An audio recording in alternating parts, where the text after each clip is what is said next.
Buenas noches, en este video vamos a explicar los procesos de auditoría en donde se toma como base la norma NTC 19011, la cual nos especifica todos los procesos, requisitos, el antes, el durante y el después de la auditoría en una entidad o en una empresa.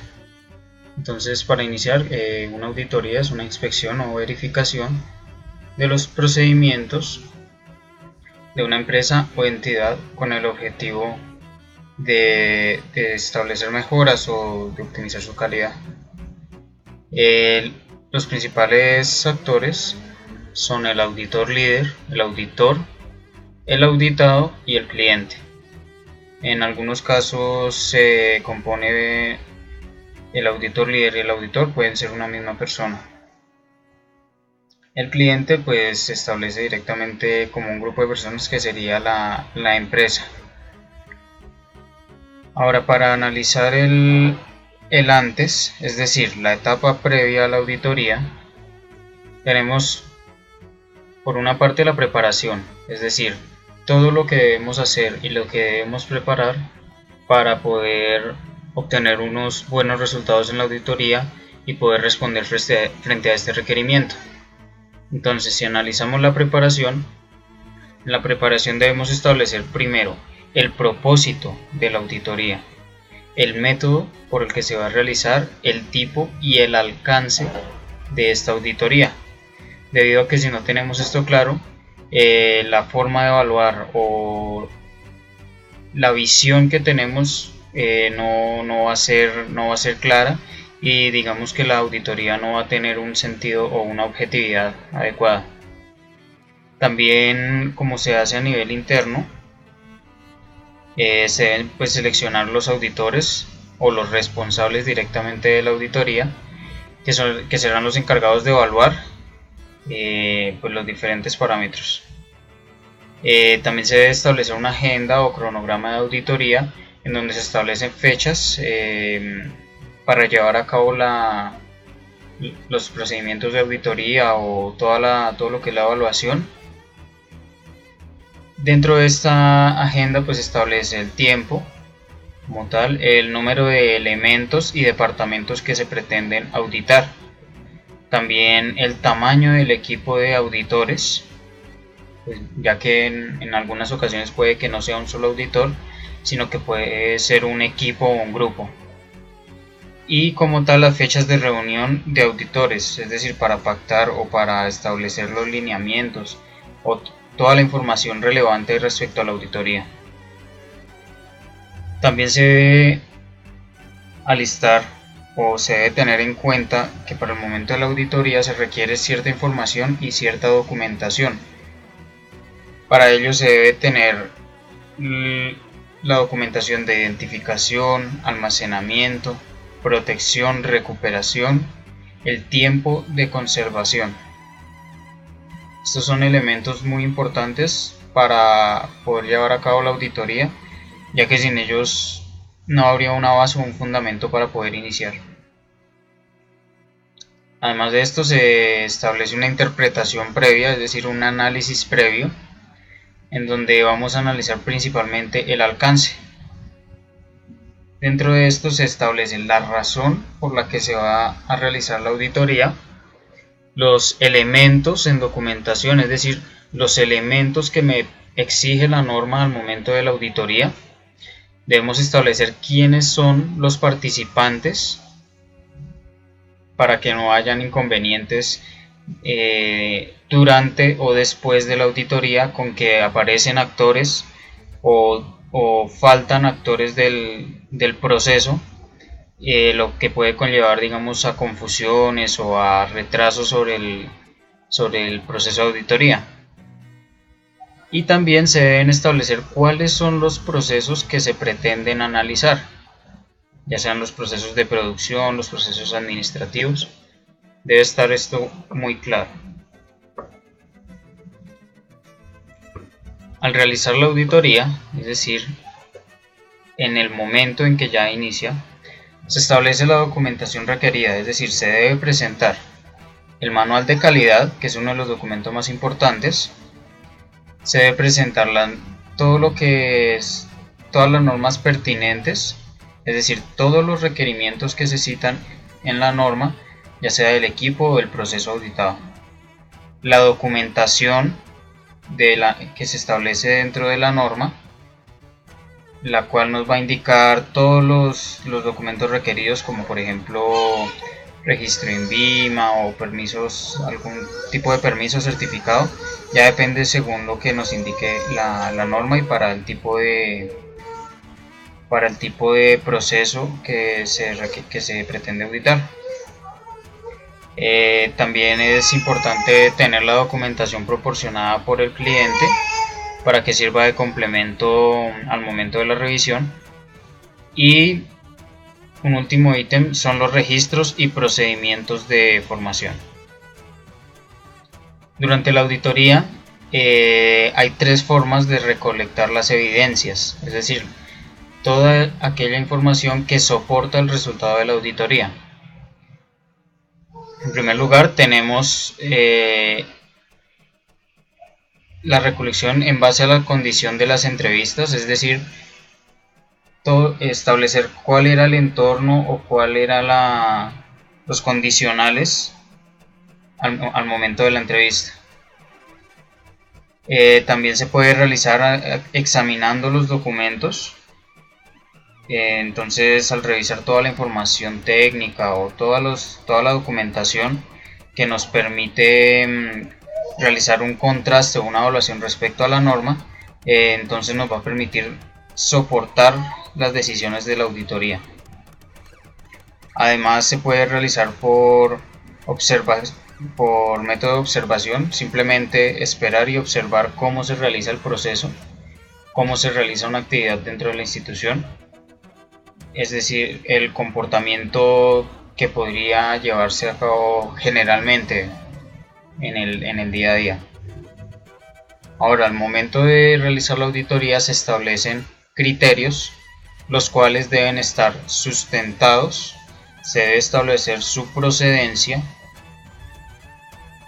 ya que si no se sustenta de dónde surgen los criterios de evaluación, se pierde la objetividad de la auditoría, es decir, entra a pesar mucho más el factor humano o la decisión del auditor que realmente lo que es la documentación o las evidencias que se encuentran durante la auditoría.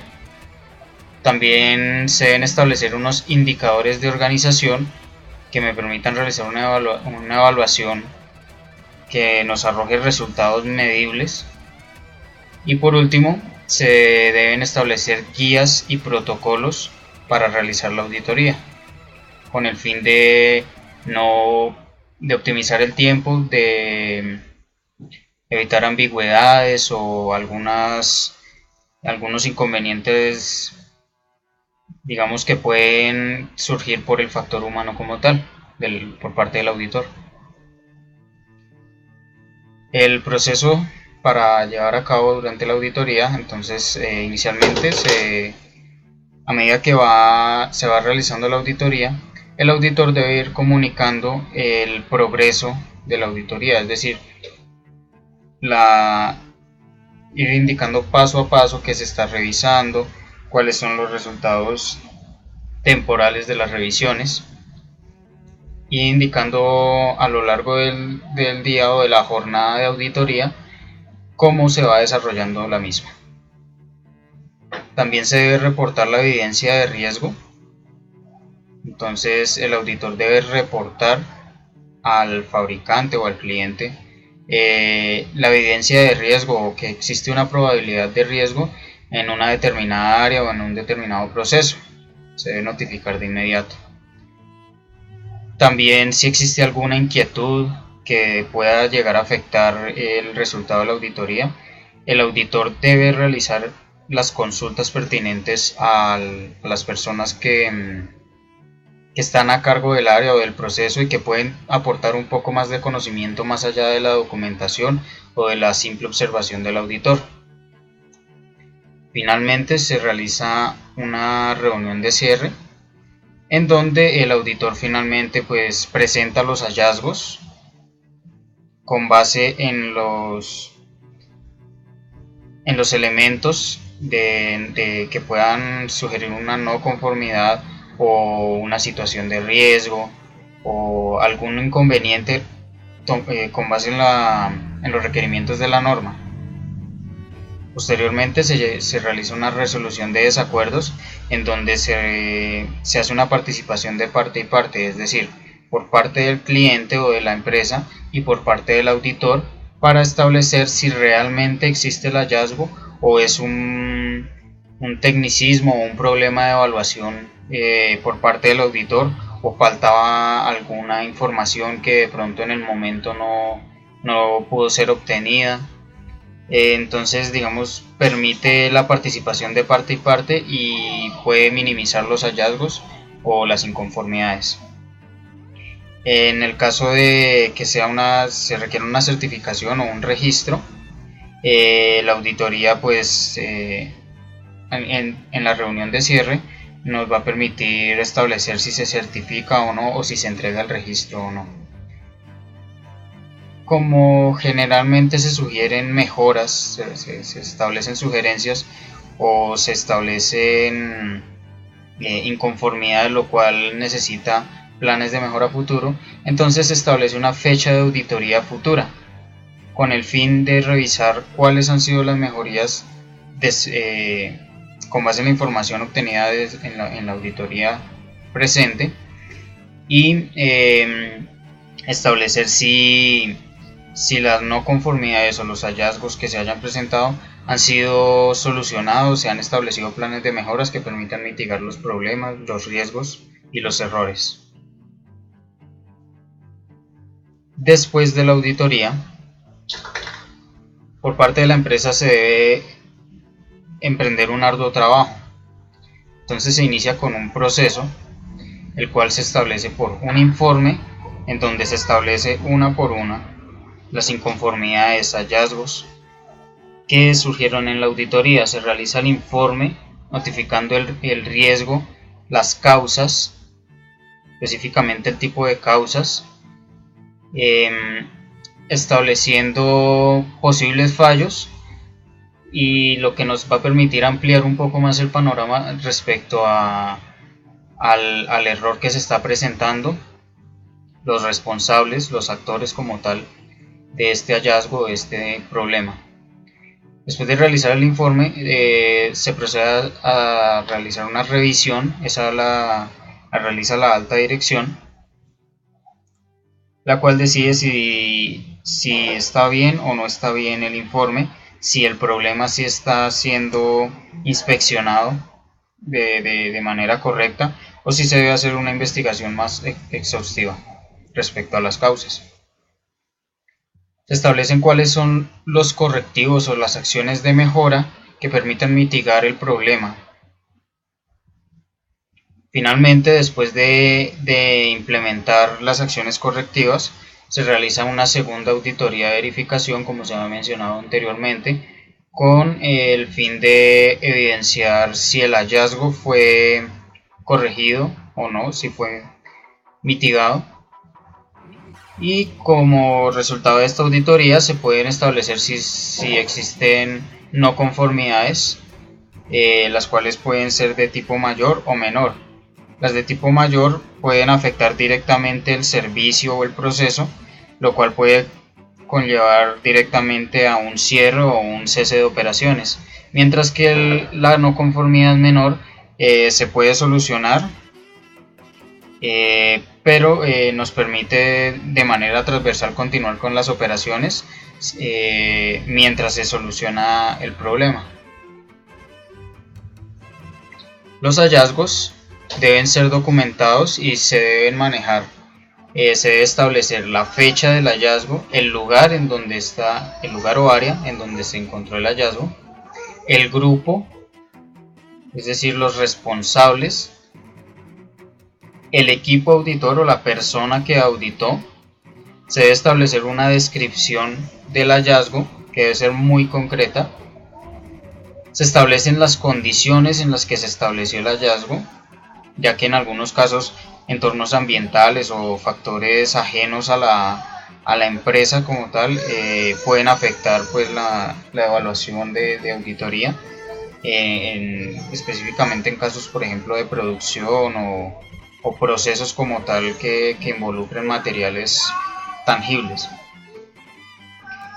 También se establece cuál es la norma de referencia para haber levantado el hallazgo, es decir, la norma en la que se estaba realizando la auditoría, la norma de la que se obtuvieron los requisitos. Se establece también dentro del manejo del hallazgo la acción correctiva, tomando en cuenta la norma en la que se tomó base para realizar la auditoría.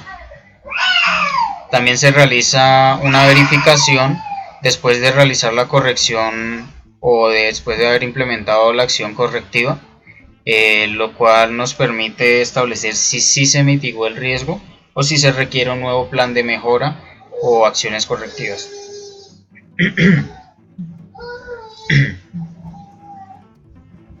Dentro de las acciones, como se sabe, pues se pueden realizar de forma preventiva o de forma correctiva.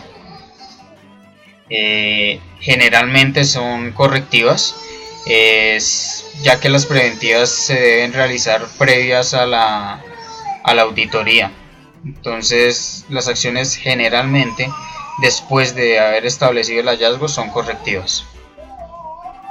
Por último, se establece un informe final, un informe de entrega, en el cual se deben establecer el alcance, los criterios y los objetivos. Se debe detallar directamente la agenda o cronograma en la que se llevaron a cabo los procesos de mejora. También se debe incluir el equipo de auditores, igual que en las demás documentaciones. Se deben establecer unos representantes de la organización auditada, que generalmente va a ser el consejo directivo o la gerencia o el administrador principal. En caso de producción, pues el jefe de producción o el director de producción. Se debe establecer la identificación de los documentos, es decir, que los documentos concuerden con el área o proceso al cual se le realizó auditoría. Esto es muy importante para efectos de trazabilidad o para evitar confusiones con otros hallazgos o con otros procesos de mejora que se hayan realizado.